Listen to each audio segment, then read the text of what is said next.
ना खुद तरबूज खाएं ना अपने बच्चों को खिलाएं। तो लोगों को आपने इतना डरा दिया है, इतना डरा दिया है कि कोई भी इस फल को हाथ नहीं लगा रहा। मैं उनको पब्लिसिटी स्टंट समझ रही थी क्योंकि डॉक्टर अफान कैसर की बात लोगों के दिल में घर कर गई। तमाम दिन वो फिरते हैं और तरबूज कोई खरीदने को तैयार नहीं। आपने अद्वियात बनाने वाली कंपनी तो छोड़िए, आपने कभी किसी दवासाज कंपनी को टारगेट किया है? जो प्राइवेट अस्पताल की आड़ में मार धाड़ कर रहे हैं उनके खिलाफ तो आपकी कोई वीडियो सामने नहीं आई। लेकिन बिस्मिल्लाहिर्रहमानिर्रहीम, अस्सलाम वालेकुम नाज़रीन, मुझे कहते हैं नीला ज़का। पिछले काफ़ी दिनों से मैं सोशल मीडिया पर कुछ वीडियोस देख रही थी जिसमें कुछ एक्सपर्ट्स, सो कॉल्ड एक्सपर्ट्स, बता रहे थे कि कैसे तरबूज में इंजेक्शन लगाया जाता है और फिर इंजेक्शन जो है उससे इंसानी सेहत कितनी जो है वो तबाह हो जाती है, इंसान की सेहत पर कितने मुज़र असरात पड़ते हैं। तो लिहाजा बेहतर है कि ना खुद तरबूज खाएं ना अपने बच्चों को खिलाएं, और अगर कहीं तरबूज को बिकता देख लें तो उसके पास से बिल्कुल ऐसे मुंह फेर के गुजर जाएं जैसे तौबा नाउज़ुबिल्लाह वो शायद कोई गंदी या गलीज़ या हराम चीज़ है। कुछ जेस्चर इस तरह का दिया जा रहा था। बेशक अल्फाज जो मैं बयान कर रही हूँ बिल्कुल मनवन नहीं थे, लेकिन जो वीडियो बनाने के मकासद थे कुछ सोशल मीडिया इन्फ्लुएंसर्स के, उनके जो तासुर थे वो कुछ इसी तरह के थे जो अल्फाज मैं बयान कर रही हूँ। मैं बहुत सारे सोशल मीडिया इन्फ्लुएंसर्स की जब वीडियोस देख रही थी तो मैं उनको ना मन घड़त कहानियाँ समझ रही थी, मैं उनको पब्लिसिटी स्टंट समझ रही थी, मैं उनको सिर्फ लोगों को डराने के लिए, लोगों को बताने के लिए जो एक कंटेंट चाहिए होता है जिसको वो बेचते हैं सो कॉल्ड और डॉलर्स कमाते हैं, तो मैं वो समझ रही थी। लेकिन फिर एक वीडियो मेरी नज़र से गुजरती है जो कि सर्टिफाइड एक डॉक्टर हैं, सोशल मीडिया इन्फ्लुएंसर हैं, डॉक्टर अफान कैसर, जिसमें वो बाकायदा तौर पर बताते हैं कि तरबूज उसे किस तरह से इंजेक्ट किया जाता है फूड कलर्स के ज़रिए, केमिकल के ज़रिए, और वो इंसानी सेहत पर कितना बुरा असर मरतब करते हैं। तो वो वीडियो मैंने तसल्ली से देखी, बहसीयत इंसान, बहसीयत इन्वेस्टिगेटिव जर्नलिस्ट, मेरे जहन में कई सवाल उठे और वो सवाल कब शिद्दत अख्तियार कर गए जब मैंने देखा कि जितने भी वो किसान, जितने भी वो ज़राअत से मुंसलिक लोग जिन्होंने तरबूज की काश्तकारी की है, जिन्होंने तरबूज जो हैं वो अपने बागों में अपनी उनकी पैल डाली है, जिसे वो पंजाबी में कहते हैं, वो तरबूज बिक नहीं रहा और तरबूज के पास से लोग गुजर रहे हैं। तरबूज जो ख़रीद के मंडियों से ला रहे हैं वो दिहाड़ीदार तबका जो कि रोज़ाना की बुनियाद पर सब्ज़ी मंडी जाता है या फ्रूट मंडी जाता है और वहाँ से वो अपनी मर्ज़ी के तहत कुछ सब्ज़ी या फल ख़रीदता है और उसे आके लोगों में दिन भर बेचता है। और ऐसे में जो तरबूज फरोश लोग हैं सुबह 4 बजे इंतज़ार करते हैं कि कब ट्रक आए, कब वहाँ से तरबूज ख़रीदे जाएँ, कब अपनी रेहड़ी पर लादे जाएँ और कब मोहल्लों में फिर फिर के उसे बेचा जाए। और तमाम दिन वो फिरते हैं और तरबूज कोई ख़रीदने को तैयार नहीं, क्योंकि डॉक्टर अफान कैसर की बात लोगों के दिल में घर कर गई। एक ऐसा शख्स जो डॉक्टर है, जो मेडिकल की फील्ड से वाबस्ता है, जिसका अपना एक प्राइवेट हॉस्पिटल है, जो जिगर स्पेशलिस्ट है, अगर उसने कोई बात की होगी तो उसके पीछे सदाकत ज़रूर होगी। डॉक्टर अफान साहब, मुझे इंतहाई अफसोस है कि आप भी, मैं आपकी बड़ी इज्जत करती हूँ, आप भी बाकी सोशल मीडिया इन्फ्लुएंसर्स की तरह बग़ैर तहकीक के निकल पड़े। आप चाहे डॉक्टर हैं, आप चाहे मेडिकल की फील्ड से वाबस्ता हैं, चाहे आप स्पेशलिस्ट हैं, लेकिन आखिरकार आप इंसान हैं। ज़रूरी नहीं कि आपके पास तमाम नॉलेज हो। मुझे सिर्फ एक सवाल का जवाब दीजिए डॉक्टर साहब, क्या तरबूज में दिल होता है? नहीं होता। तो ये सवाल मैंने क्यों किया, तमाम सुनने वाले भी हैरान होंगे। इंसानी जिस्म में जब कोई इंजेक्शन IV किया जाता है, यानी कि वेन में लगाया जाता है, तो वो तमाम तर जिस्म में वो दवाई कैसे फैलती है जी? वो जो दिल है हमारा उसे पंप करता है, वो दिल की शरियानों तक उसका असर जाता है और उसको तमाम तर जिस्म में लेफ़्ट हिस्से से फिर राइट हिस्से और उसके बाद पूरे जिस्म में शरियानों के ज़रिए पंप किया जाता है। क्या तरबूज के पास दिल है जिसके किसी भी हिस्से पे अगर इंजेक्शन लगाया जाए तो दिल उसे पंप करके पूरे तरबूज में फैला दे, पूरे तरबूज में वो मिठास, वो रंग, उसका सुर्ख, वो पूरा तरबूज एक जैसा हो जाए? और फिर कैसी बात है कि उस केमिकल के ज़रिए अगर वो तरबूज 1 दिन ना बिके, 2 दिन ना बिके, तो तीसरा दिन तक वो तरबूज बुरी तरह ख़राब भी नहीं हो रहा। उस तरबूज को जिसने तरबूज फरोश ने ख़रीदा, उसने अगर पूरे के पूरे ट्रक का सौदा किया है या पूरी की पूरी रेडी का सौदा किया है और वो एक दिन उसके नहीं सेल हो रहे और अगले दिन तक तो उसको फ्रिज में तो नहीं रख रहा, वो केमिकल तरबूज को ख़राब भी नहीं कर रहा और वो तरबूज में पूरी तरह हर हिस्से में वो रंग और वो मिठास फैल भी गई। अगर तो तरबूज को काट के प्लेट में डाला जाए और उसके ऊपर स्प्रिंकल किया जाए मीठा या रंग, तो चले मान लिया कि वो उसके अंदर जज़ब हो गया, कहीं पर हुआ कहीं पर नहीं हुआ। लेकिन एक इंजेक्शन जिसको तरबूज के लेफ्ट राइट अप डाउन किसी भी हिस्से में इंजेक्ट किया गया, उसको किस दिल ने पंप किया कि वो पूरे ही तरबूज में इक्वली फैल गया, उसका रंग इक्वली फैल गया। तरबूज को काटे तो आप देखें कि चारों तरफ से उसका रंग, और फिर वो रंग इतना सयाना है, वाह इतना सयाना है कि उसको ये मालूम है कि जो तरबूज का छिलका है उसकी जो इनर साइड है उसमें जो आधा इंच या थोड़ी सी वाइट लेयर है, वो जितनी भी आधे इंच से थोड़ी कम होती है, वो लेयर को रंग ने नहीं पकड़ना या लेयर की तरफ रंग ने नहीं जाना, वो रंग ने सिर्फ उसी हिस्से में काम करना है जिस हिस्से में वो तरबूज की सुर्खी है।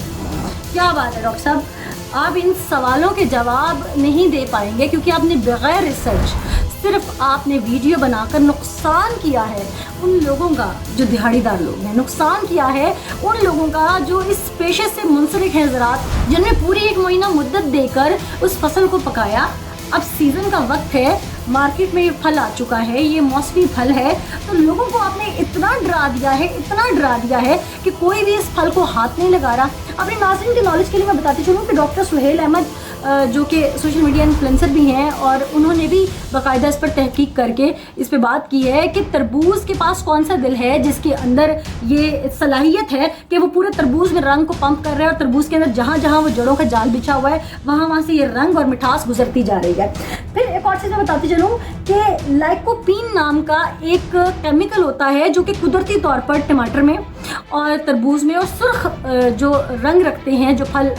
कुदरती तौर पर इनमें ये पाया जाता है जो कि इस फल को सुर्खी देता है। लाइकोपीन एक ऐसा केमिकल है जो कुदरती तौर पर तरबूज के अंदर होता है और अगर तरबूज को आप काटें और उसके ऊपर टिश्यू पेपर रखें तो लाइकोपीन से वो टिश्यू सुर्ख हो जाएगा। ये है असल उस टिश्यू पेपर के सुर्ख होने की वजह जो डॉक्टर अफान कैसर साहब जो कि माहिर इमराज जिगर हैं, उन्होंने बड़ी ही खूबसूरती से एक तरबूज के ऊपर टिश्यू रखा और हमारे नाज़रीन को दिखाया कि ये है वो फूड कलर जो कि आप अपने बच्चों को खिलाएंगे, आप खुद खाएंगे तो न जाने आपकी मौत वाक़या हो जाएगी। डॉक्टर साहब मुझे बताइएगा कि जितनी भी दवा साज कंपनियां हैं और इन कंपनियों के जब मेडिकल रैप के लोग आपके पास आते हैं और आकर आप अद्वियात की सेल बढ़ाने की बात करते हैं तो उस वक्त आप जैसे तमाम डॉक्टर्स जो अपना प्राइवेट हॉस्पिटल या अपना क्लिनिक चला रहे होते हैं तो उस वक्त वो तमाम डॉक्टर्स ये क्यों नहीं सोचते कि मेडिकल रैप की सेल बढ़ाने के लिए जो हम डिफरेंट कंपनीज़ के नुस्खे तजवीज़ कर देते हैं पेशेंट्स को, जिसमें हाइपरटेंसी भी होती हैं, जिसमें कई तरह की एंटीबायोटिक्स भी होती हैं जिसकी बाज़ का पेशेंट को ज़रूरत नहीं होती, जो कि बाहर के मुल्क में एंटीबायोटिक देने से पहले 100 बार सोचा जाता है। और अफसोस हमारे पाकिस्तान में अगर किसी डॉक्टर के पास चले जाइए प्राइवेट क्लिनिक पर स्पेशली, तो वो पहले मशवरे में ही सबसे पहले ऊपर आपको एक एंटीबायोटिक एक पेन किलर तजवीज़ करेगा। वो ये बाद में देखेगा कि आपके टेस्ट रिपोर्ट क्या आई है, वो टेस्ट लिख के दे देगा, उससे पहले आपको अद्वियात लिख के दे देगा, उसके बाद वो आपके टेस्ट करवाएगा, टेस्ट की रिपोर्ट जो आएगी उसकी अकॉर्डिंगली आपकी अद्वियात को चेंज करेगा। वो जो पेन किलर या एंटीबायोटिक आप टेस्ट करवाने से पहले खा चुके हैं उसने आपके गुर्दे पे, जिगर पे या आपके मैदे पे कितना असर किया है, आपके ब्लड के अंदर कितना रिएक्शन किया है, इनसे इन हमारे डॉक्टर्स को, सो कॉल्ड डॉक्टर्स को, मैं सबकी बात नहीं कर रही, लेकिन जो लालची हमारे ये मेडिकल फील्ड के अंदर काली भेड़े हैं, इन्हें कोई फ़र्क नहीं पड़ता। तो डॉक्टर साहब कभी आपने इस पर भी वीडियो क्लिप बनाना मुनासिब समझा है, क्योंकि आपके पेटी भाई ही हैं जो इंसानी जानों से खेल रहे हैं, क्या आपने कभी उनके बारे में पॉइंट आउट की है बात कि ये मेडिसिन इसका गलत इस्तेमाल हो रहा है, फ़लाँ मेडिसिन इसका गलत इस्तेमाल हो रहा है, फ़लाँ मेडिसिन में सोडियम है, इसका इतना इस्तेमाल किया जाए, फ़लाँ में ऐसे हुआ है? क्या आपने कभी किसी दवा साज कंपनी को टारगेट किया है कि कौन सी कंपनी चूने का इस्तेमाल बेदरेक कर रही है, कौन सी कंपनी सॉल्ट को इक्वल डाल भी रही है कि नहीं? जो आपकी फील्ड है या आपके पेटी भाई हैं या मेडिकल से रिलेटेड वो लोग जो प्राइवेट अस्पताल की आड़ में मार धाड़ कर रहे हैं, उनके ख़िलाफ़ तो आपकी कोई वीडियो सामने नहीं आई, लेकिन एक रेडी लगाने वाला मज़दूर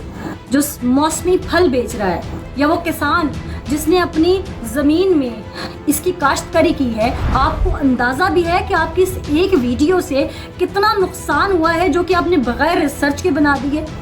आपने अद्वियात बनाने वाली कंपनीज तो छोड़िए, आपने जो मुख्तलिफ लेबॉर्ट्रीज़ हैं जब ये टेस्ट करती हैं, मुख्तलिफ वो डॉक्टर्स जो ऑपरेशन थिएटर बनाकर बैठे हैं छोटे छोटे हॉस्पिटल्स में, कहने को वो कहीं ना कहीं सरकारी हॉस्पिटल में जॉब करते हैं और उन्होंने प्राइवेट तौर पर छोटे शहरों में अपने अस्पताल बना रखे हैं। ऑपरेशन थिएटर में किसी आम इंसान को जाने की इजाज़त नहीं होती, लेकिन ऑपरेशन थिएटर के अंदर के अहवाल क्या होते हैं इन छोटे मोटे अस्पतालों में, कभी आपने इस पर अवेयरनेस दी है? नहीं दी, क्योंकि ये आपके अपने शोबे से मुंसलिक चीज़ें हैं। लेकिन आपको अवेयरनेस देनी है तरबूज पे,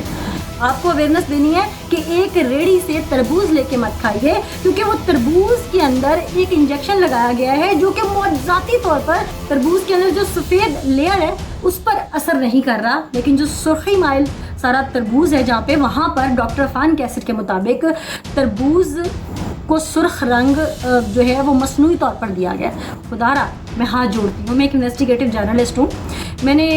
शायद मेडिकल चंद अपने जो इब्तदाई क्लासेस हैं उसमें बायो शायद पढ़ी है, लेकिन इतना नॉलेज मुझे भी है कि किस तरह से कौन सी चीज़ असर करती है। अगर आप खरबूजे की बात करें कि खरबूजे को अक्सर मीठे इंजेक्शन लगाए जाते हैं, तो डॉक्टर साहब मैं आपको एक और चीज़ बता दूं, तरबूज की लेयर बहुत मजबूत होती है पहली बात, और मीठे का इंजेक्शन लगाना एक और चीज़ है, और पूरे ही खरबूजे को या तरबूज को एक रंग का इंजेक्शन लगाना, उस रंग को फिर इतना ट्रेंड करके इंजेक्ट करना कि पूरे फल के अंदर कैसे फैलना है और इक्वली फैलना है, ये बताना। और फिर जब तरबूज काट के देने वाले वो तरबूज काट के देते हैं तो उन्हें भी शायद मुआवजाती तौर पे पता होता है कि हमने जो वो एक एक्सपर्ट रंग अंदर भेजा था तरबूज के, वो रंग इस एग्जैक्ट हिस्से में हमने इसी को काट के जो है वो कस्टमर को दिखाना है और वो तरबूज ले जाएगा। आपने बड़ी आसानी से कह दिया लाल है, सारी गड्डी लाल है, इस बात पर ना जाइए, ये वो कलर हैं जो इफ़ेक्ट करते हैं। क्या आपको अंदाज़ा भी है कि अब तो हाइब्रिड इस तरह के पौधे आ गए हुए हैं, अब तो इस तरह से काश्तकारी होती है कि बीज से ही अंदाज़ा हो जाता है कि इसका फल जो है वो किस तरह का सामने आएगा। अब तो खाद मुख्तलिफ़ किस्म की आ गई है मार्केट में, अब तो बहुत तरक्की हो चुकी है। डॉक्टर साहब मुझे आपसे ये उम्मीद बिल्कुल नहीं थी। मैं चाहूँगी कि आप एक वीडियो और बनाइए